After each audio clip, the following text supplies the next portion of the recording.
I had originally planned for this to be our last lesson on the biblical covenants. I may extend it one more lesson after we get back.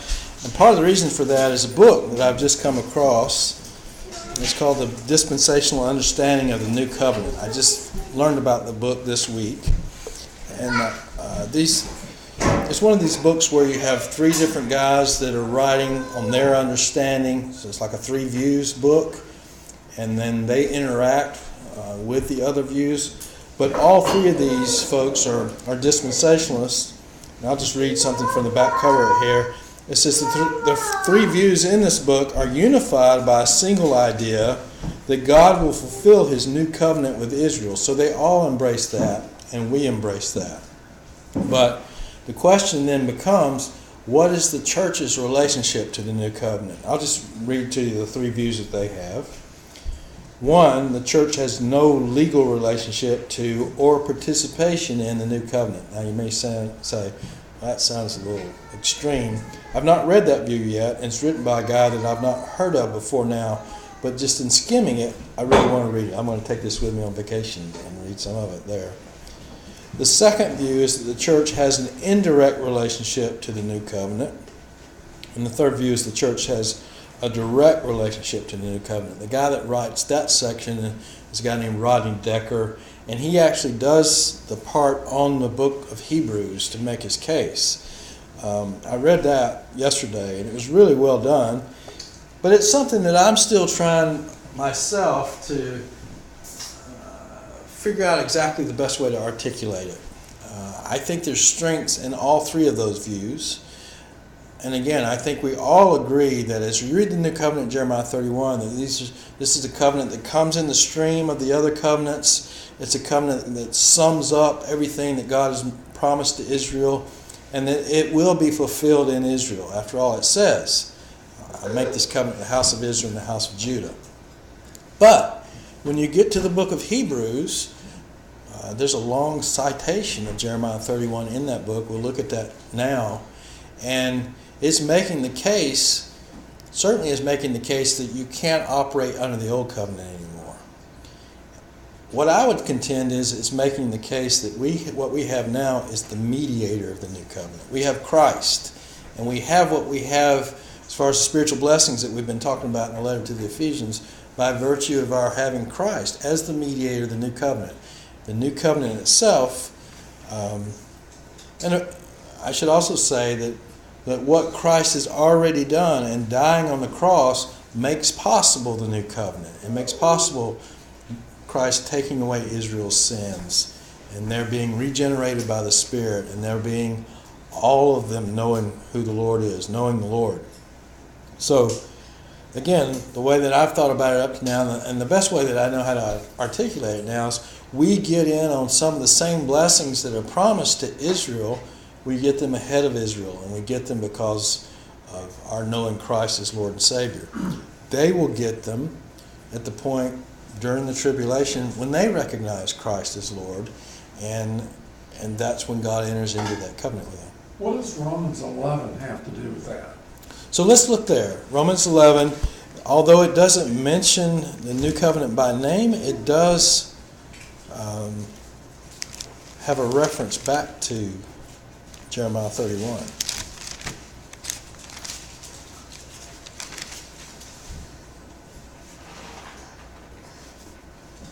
So Romans 11 verse 26 says, and thus all Israel will be saved. And of course this is coming at the end of 9 through 11, where Paul's really explaining Israel's status as a nation and the fact that, well, if Jesus is the Messiah, how come Israel hasn't entered into the new covenant? How come all Israel is not believing in him as the Messiah? And having explained that in chapters 9, 10, and then the first part of 11, he talks about a future day. Let's start at verse 25. I do not want you, brethren, to be uninformed of this mystery, lest you be wise in your own estimation, that a partial hardening has happened to Israel until the fullness of Gentiles has come in. So he's anticipating a future day when they will come to know Jesus as the Messiah. And thus, or in that way, all Israel will be saved. Future tense. Just as it is written, The deliverer will come from Zion. He will remove ungodliness from Jacob. And then verse 27 is a direct citation of Jeremiah 31. This is my covenant with them when I take away their sins. Now that is in very much an eschatological context. It's looking towards the future redemption of Israel as a people. And so that would fit with the new covenant being something that's still very much future to us today. It also fits with the idea that right now the fullness of the Gentiles is coming in. It's coming in by virtue of the gospel, of Christ's finished work on the cross. But that is certainly not a fulfillment of Jeremiah 31. Let's look now at the book of Hebrews and the passages there. Remember last week we talked about 6 explicit references to the new covenant. There are, like the one we read just now in Romans 11 and other places, allusions to Jeremiah 31, but these are just the 6 places where the term new covenant is actually mentioned. We looked at 3 of those last week. We look at the ones in Hebrews today. It's in 3 different chapters in the book of Hebrews. The last part of Hebrews is very much relies on the new covenant in Jeremiah 31 for its argument.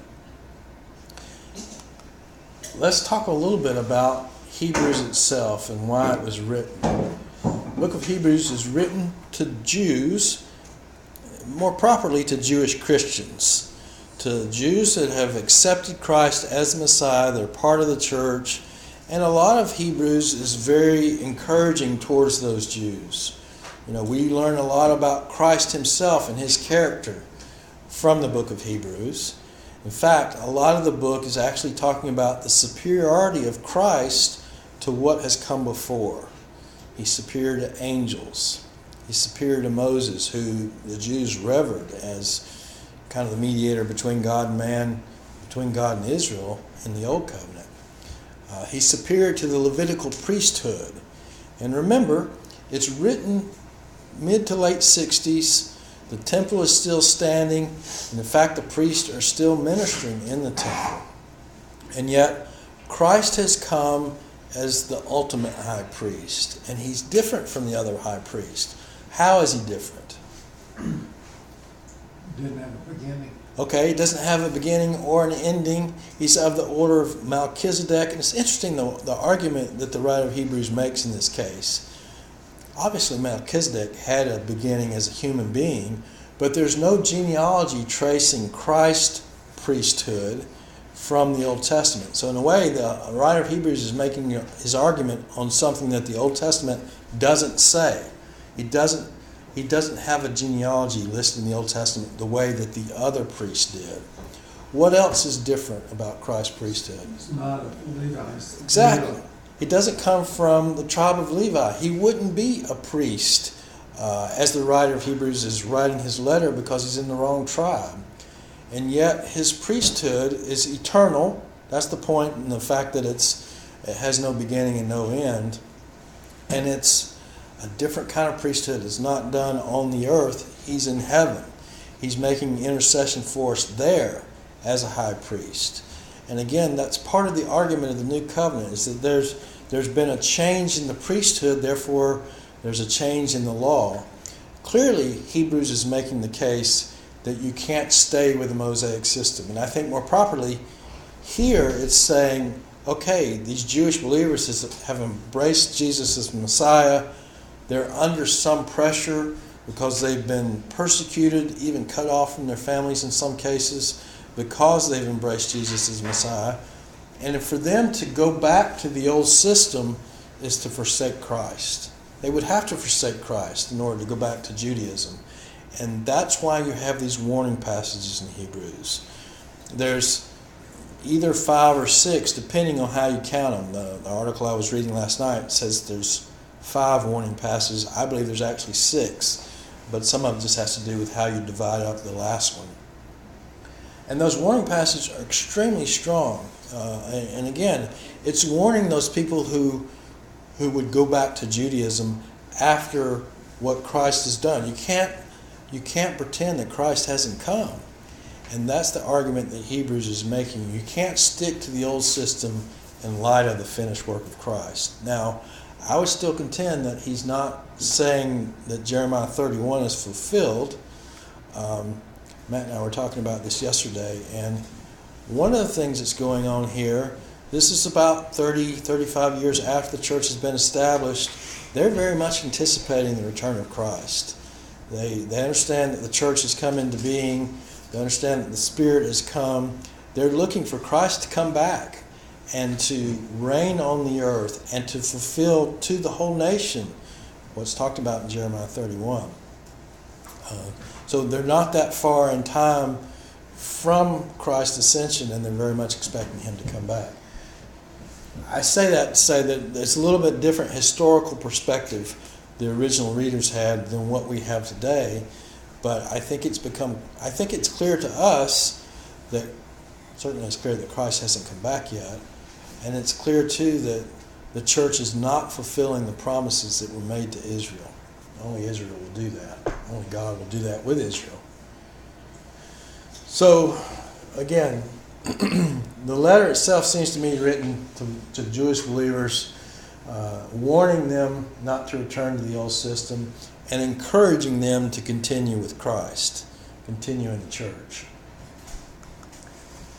To return to the old system, and a lot of what the letter is talking about is the old priesthood.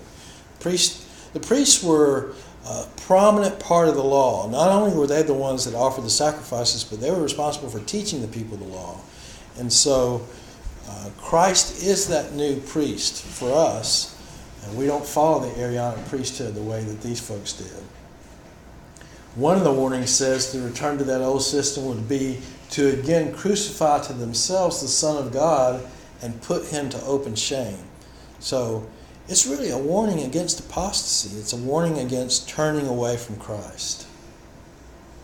You can say, well, he's writing to believers here. Why would he warn them? If a believer's salvation is secure, why would you have this kind of warning? My answer is he's writing to a group of people who have professed Christ, and whether or not they heed the warnings demonstrates whether they're believers or not. My guess is that some people read this letter, they heard those warnings, and they stayed on with Christ. They didn't go back to the old system. I would not be at all surprised, and I have no way of proving this either way, if some people under pressure walked away and went back to Judaism and demonstrated by that they weren't converted in the first place. A major theme of the book, as I said earlier, is the superiority of Christ to what has come before, and the argument is, therefore, you can't go back to the old system. You must embrace Christ as the Messiah. So with that introduction, very brief introduction and background, let's look at these references in Hebrews to the New Covenant. We'll start with the one in Hebrews chapter 8.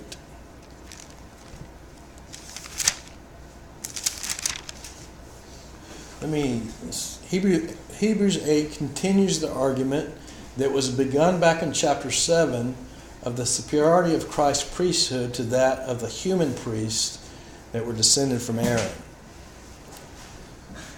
So let's start there in chapter 8, verse 1. Now the main point in what has been said is this: we have such a high priest who has taken his seat at the right hand of the throne of the majesty in the heavens. Again, the earthly high priest was known for his going into the Holy of Holies, into the first the tabernacle and later the temple, and offering a sacrifice in there once a year. The argument of this letter is that we have a high priest that goes into a different Holy of Holies, the one in heaven. The one on the earth was just a copy of the one in heaven.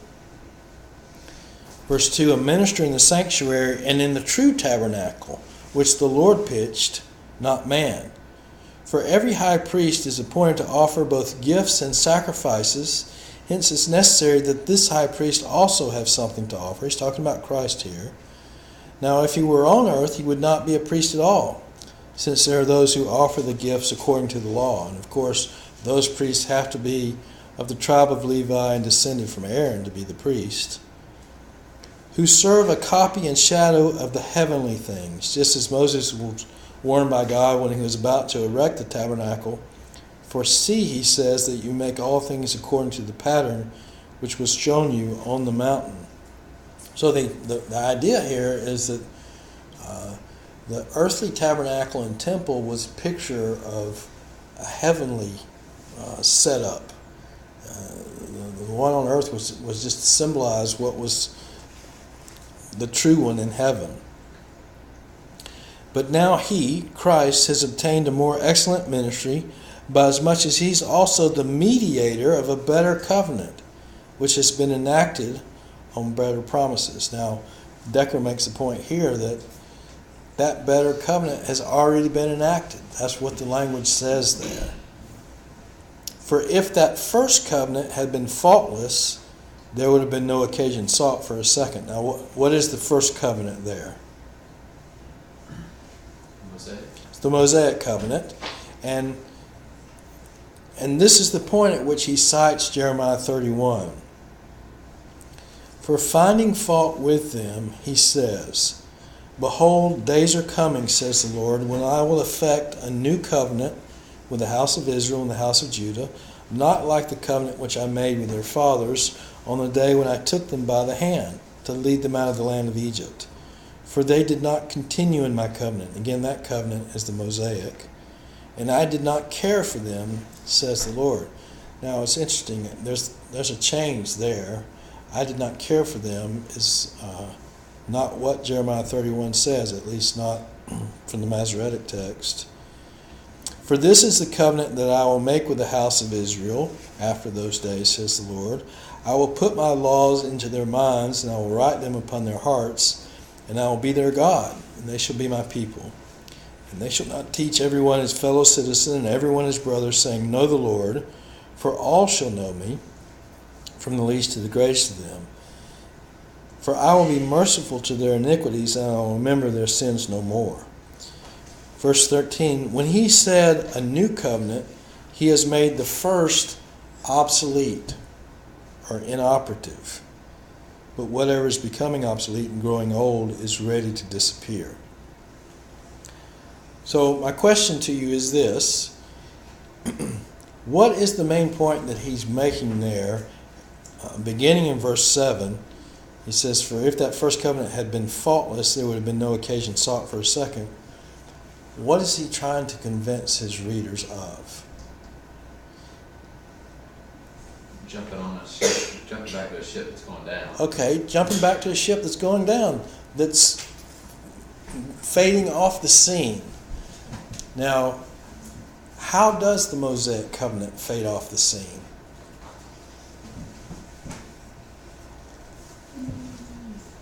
If we believe this letter was written mid to late 60s, what's about to happen? Destruction of the temple in 70 AD. So, I don't know if the writer of Hebrews knew that, if he had that in mind. Remember, Jesus himself, in the Olivet Discourse, had predicted the destruction of the temple and the city of Jerusalem. But certainly that is what comes to pass after this letter is written. I think, again, the main point is even the Old Testament anticipated a new covenant. By the time that Jeremiah writes his book, Israel had demonstrated their failure through history. They'd not kept covenant with God. And even Jeremiah anticipated that there would be a new covenant. It seems to me that what the writer of Hebrews is saying is we have the mediator of that new covenant. He has come, he has died for sin, and we've embraced him as the Messiah. And the writer, along with the people that he's writing to, recognizes that Jesus is both the Messiah and the mediator of that new covenant. And like Matt said, I think the main thing he's trying to do is keep them from going back to the old system. Hebrews 8:6 states that Christ has obtained a more excellent ministry than the priests that were designated by the law, because Christ is the mediator of a better covenant that's enacted on better promises. Again, it seems to me that the biggest part of his argument is not going back. When the author cites Jeremiah 31 to 34, He's not arguing that these things, at least not all of them, are being fulfilled. I think that had to be clear even by this point. The very fact that there were people of the nation of Israel that were putting pressure on these Jewish Christians demonstrates that the nation as a whole had not embraced Jesus as the Messiah. He's making the point that even the Old Testament predicted a superior covenant that would eventually render the Mosaic covenant obsolete. Now, you still have to wrestle with that some, and this is why I want to keep reading this book that I was telling you about earlier, because the new covenant has within it the Mosaic law. It has the fact that the laws were written on the hearts of the people of Israel. And then as you read the latter prophets more broadly, you see things like Ezekiel 40 through 48, where you again have a temple and priest and sacrifices. So I would still argue that the new covenant is largely one of enablement and keeping the law. This talks about the law and the Mosaic covenant being made obsolete. I think that does happen in 70 AD in the sense that that's no longer the means by which you come to know the true God. Up to that point in history it had been, right? Up to the point that Christ came, Israel was the designated people. As Gentiles, if you wanted to know the true God, you attached yourselves to the house of Israel. You kept as much of the law as possible as the Gentile. And that was the system, that was the economy up until Christ came and died for sin. And Christ's death and resurrection and ascension back to the Father changed everything. It changed the means by which you are reconciled to God. It's now through faith in Christ. And even though it's going to take some time, we believe that Christ died and rose again roughly in 30 AD. The destruction of the temple is in 70 AD. All through that process, there's a transition from God working through the nation of Israel to God working through the church. The book of Acts is what records that transition for us. But again, Hebrews is written to a group of people that are considering going back and being warned not to. Recipients of this letter needed to understand that to do so, to go back to the old system, would be to forsake Christ. All right, that's the one in Hebrews 8. Let's look now in Hebrews chapter 9, beginning in verse 11. This passage describes the necessity of death in making a covenant, for even the old covenant required blood for ratification and for the cleansing of sin. So we talked about that last week, the fact that the Mosaic covenant had blood associated with it. Blood of the animal sacrifices, and blood also when Moses read the covenant to them in Exodus 24 and sprinkled blood towards them. It was just a way of graphically picturing the necessity of death for the cleansing of sin. Let's pick it up there in verse 11 and we'll read, we'll read down to verse 24. When Christ appeared as the high priest of the good things to come, he entered through the greater and more perfect tabernacle, not made with hands, that is to say, not of this creation. And again, he's talking about Christ's victory over sin through his death and his entering the tabernacle in heaven, appearing before God there rather than in the earthly tabernacle. And not through the blood of goats and calves, but through his own blood. So you see the comparisons here that are going on. The earthly priest ministering in the earthly tabernacle with the blood of bulls and goats, and Christ's ministry in heaven with his own blood. Not through the blood of goats and calves, but through his own blood, he entered the holy place once for all, having obtained eternal redemption.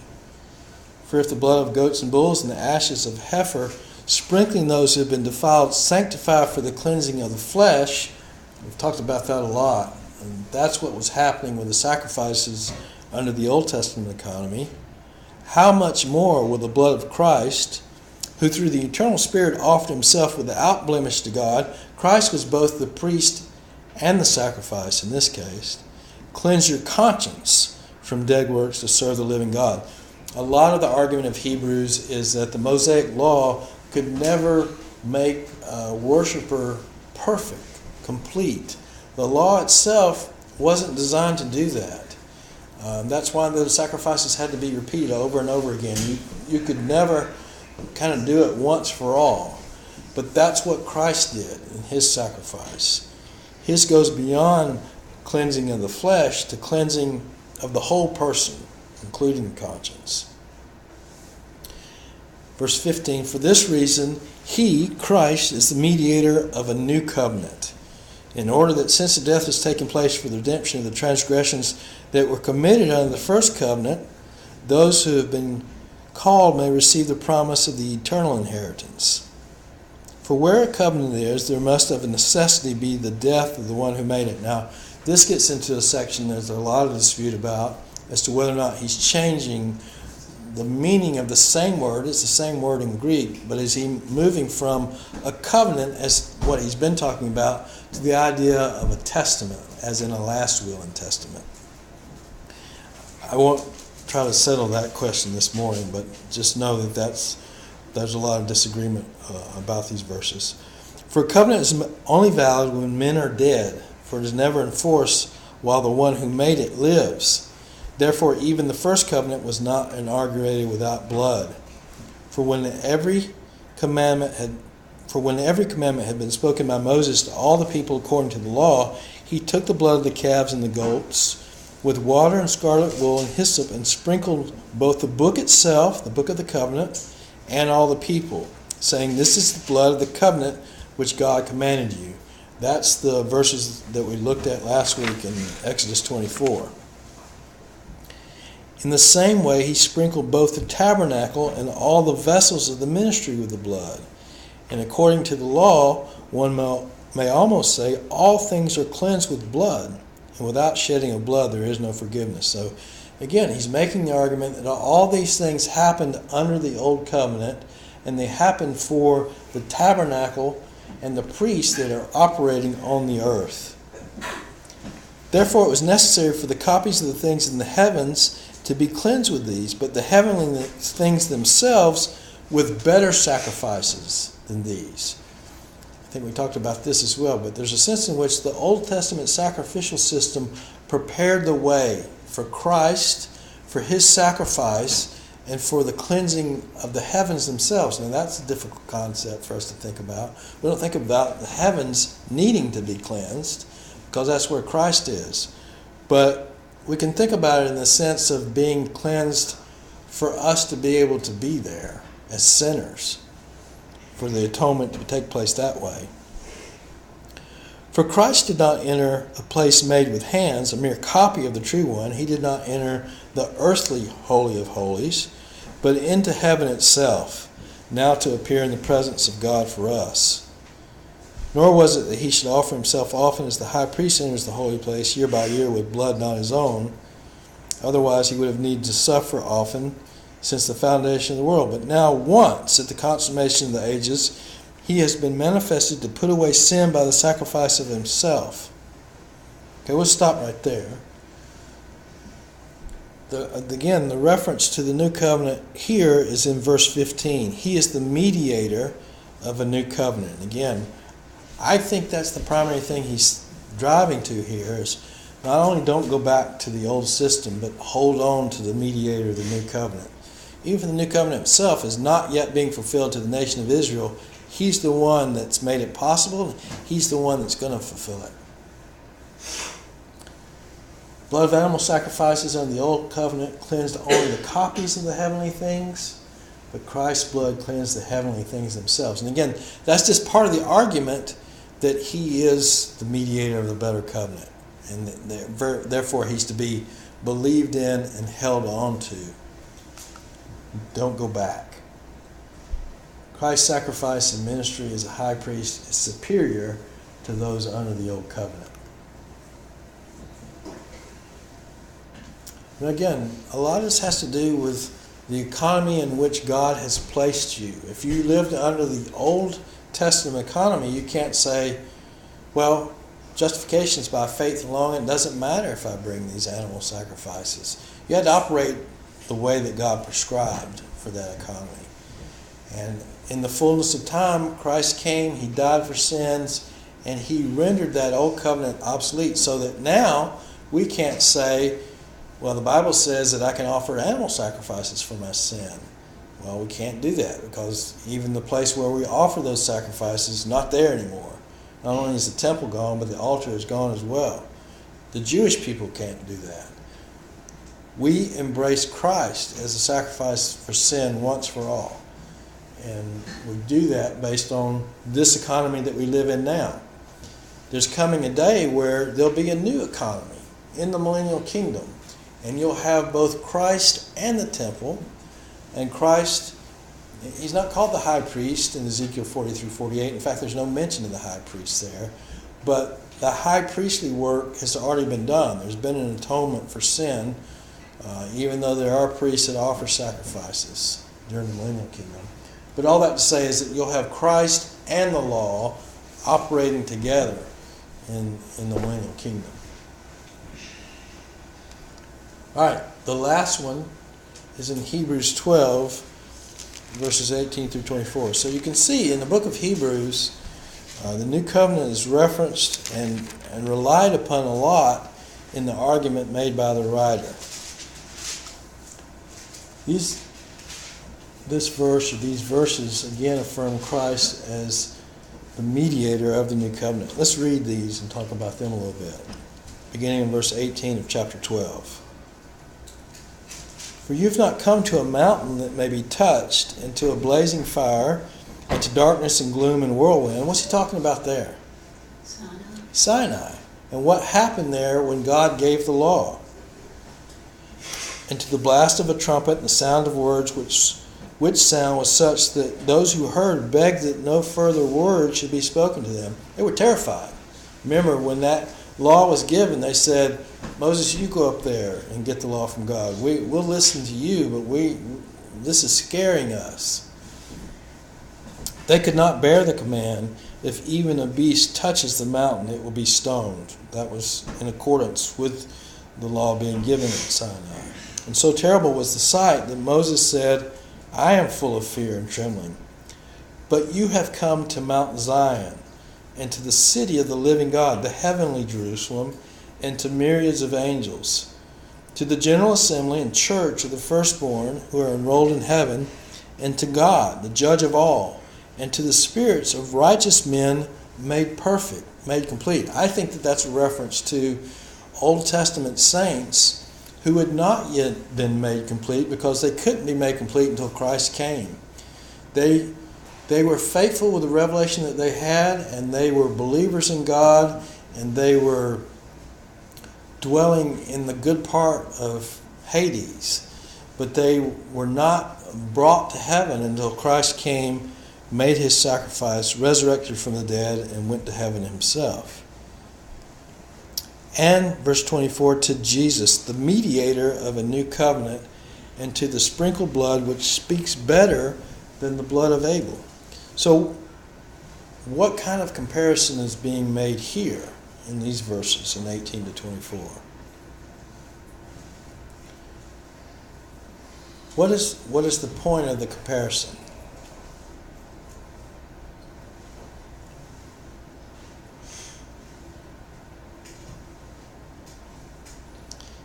I think he's just making the point that they've come to a place that's better than Sinai. They've come to spiritual realities that exceed what the original nation of Israel got at Sinai. He's reminding the Hebrew recipients of the letter that they've come to something greater than what their forefathers came to. A realm of greater spiritual realities. And again, it's all because of Christ and His coming.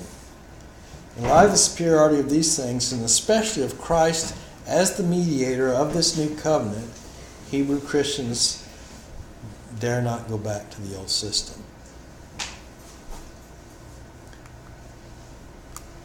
So, in light of this, I'm going to give you some statements based on the relationship of the church to the new covenant. I reserve the right to refine these a little bit after I study this book some more and look at the relevant passages some more. These statements I'm still pretty confident that I won't change my mind on. None of these contexts, I don't believe, argue that the promises of Jeremiah 31 to 34 are completely fulfilled to the church. It's not even promised to the church. It's promised to Israel and Judah, and they are not yet reaping the benefits of Christ's atoning work. Certainly not being fulfilled in the present age. However, they do argue that a new and better covenant has been implemented as a successor to, not a complete abrogation of, the Mosaic covenant. And I say that based on other books outside of Hebrews. I think if you were just looking at the letter to the Hebrews, you'd have a hard time reaching a conclusion any other than that the new covenant has come and the Mosaic covenant has been done away with. Certainly for the present age, we don't operate according to the Mosaic covenant. Since 70 A.D., the way that you are reconciled to the true God is through Christ. It's not through the rituals of the Mosaic system.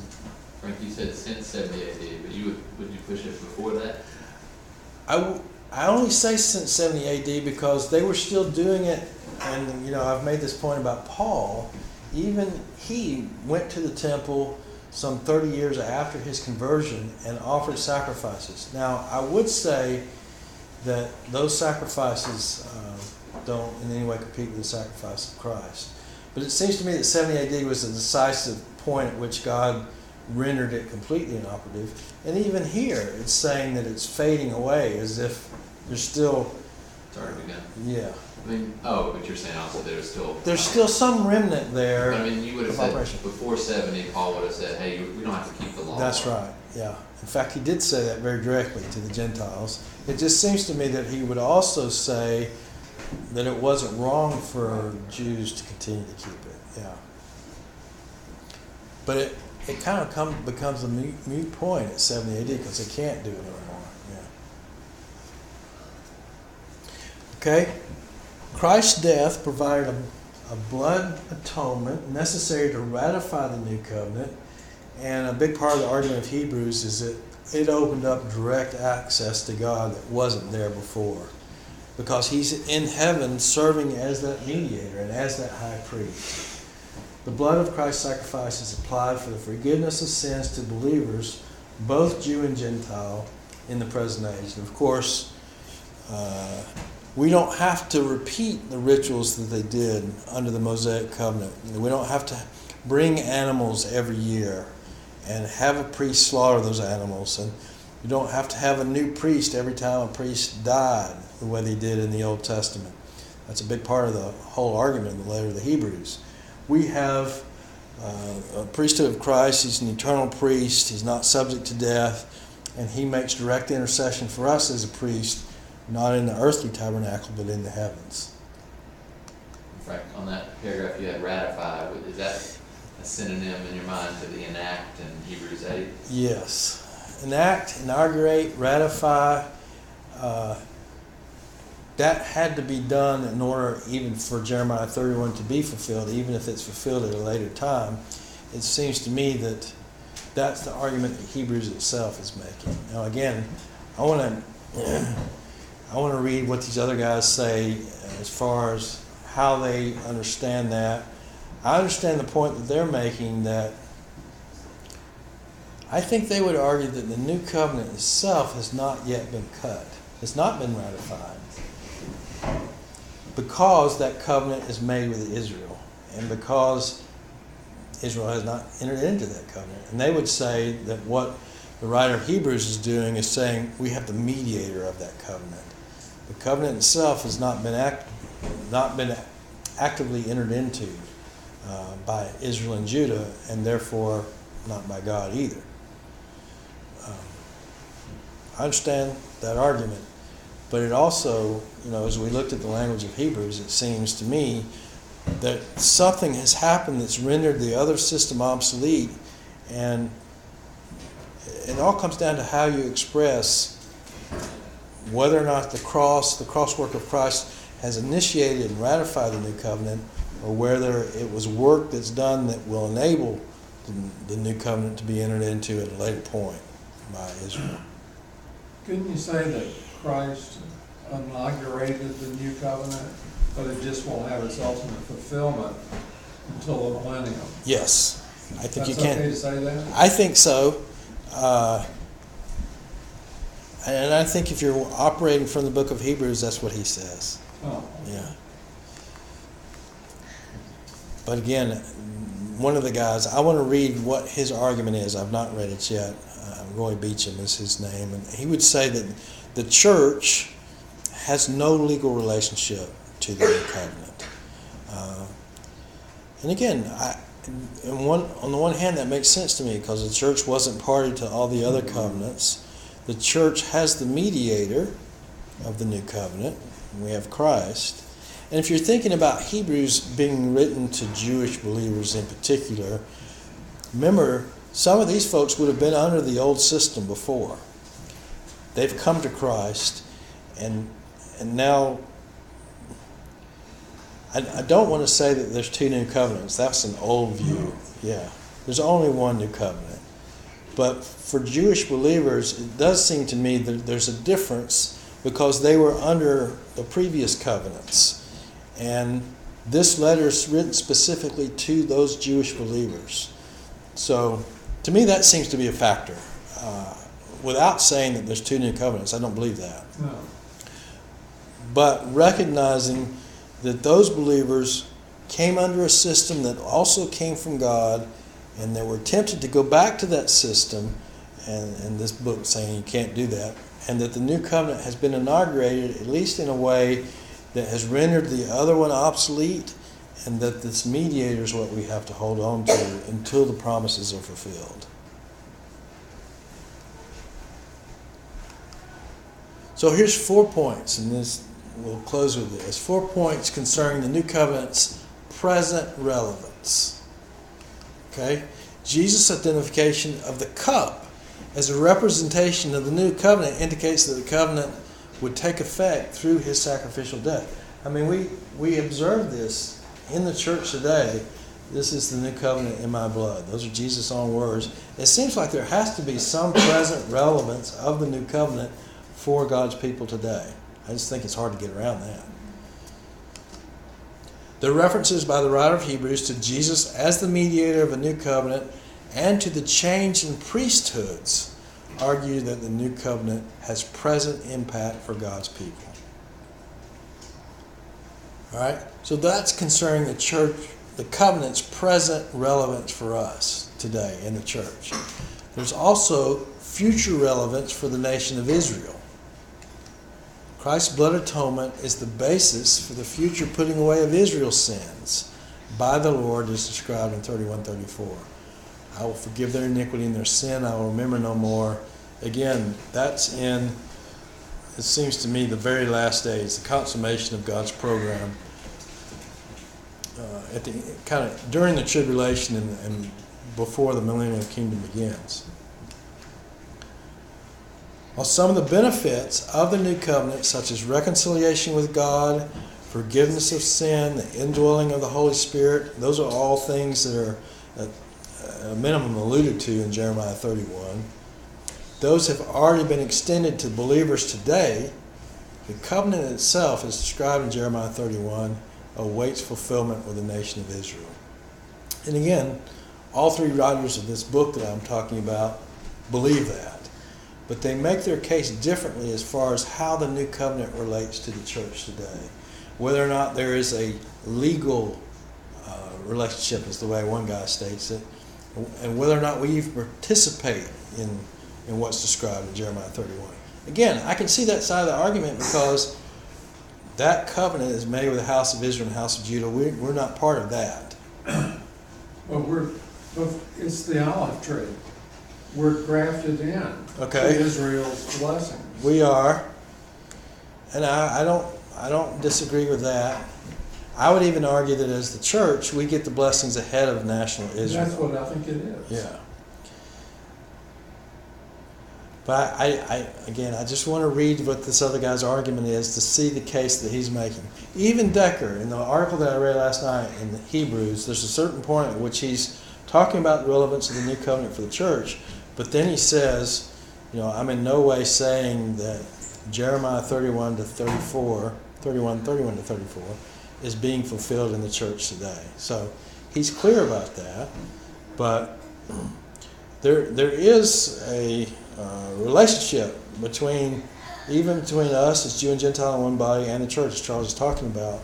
Romans talks about the fact that Gentiles are grafted into the olive tree, into the trunk, which is Israel. Yeah. But we wouldn't say that we're part of the Mosaic covenant. We wouldn't say that the Davidic covenant is really made with an individual and his line. We don't see ourselves in the church as parties to those covenants. And I would agree, I would say that we're not party to the new covenant either, but we do get some of those blessings because, again, we have the mediator of that covenant. And we will ultimately be the beneficiary of all these promises to Israel because we'll be in the millennial kingdom, and we'll get to see the fulfillment of all those things there. A lot of this is just coming down to how you articulate it, and just trying to. It's a very nuanced argument. There's a lot that we would agree on as far as these things not being fulfilled in the present age, and yet we're getting the benefits of Christ's atoning work. That part is clear enough. It's just kind of how you articulate the way that we relate to Jeremiah 31 to 34 in particular. Can't get around these references to the new covenant, both in the book of Hebrews and in 2 Corinthians 3. And in covenant theology, Jesus says the church is Israel, so it's all fulfilled now. That's right, and that's a good point. Is what we're talking about is very much in contrast to covenant theology that would say that this is a fulfillment. What we're experiencing now is a fulfillment of Jeremiah 31 because the church is the new Israel. And that changes all kinds of things in the way that you understand the Old Testament, the way that you understand God's faithfulness to fulfill His promises to Israel.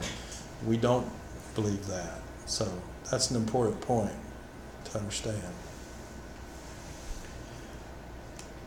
Okay, so I think in 2 Sundays, I just want to have an opportunity to read some more in this book and give you a final lesson on what we're going to do, or kind of wrap up our study on the covenants. And then after that, having provided a framework for the Old Testament through these covenants, we're going to start doing Old Testament survey. And that'll be, I think, a very helpful exercise for us. It'll be very fast-paced in that we'll basically be looking at a Bible book a week, but you'll get the big picture of the Old Testament. I think that's really important. It's like when you're putting a jigsaw puzzle together, you put those outer pieces together first, and that helps you see how all the other pieces fit in there. If you have a good framework of the Old Testament, it helps you see how the individual books fit within that. Also helps you see how the New Testament works. How understanding the Old Testament better will help you understand the New Testament better as well.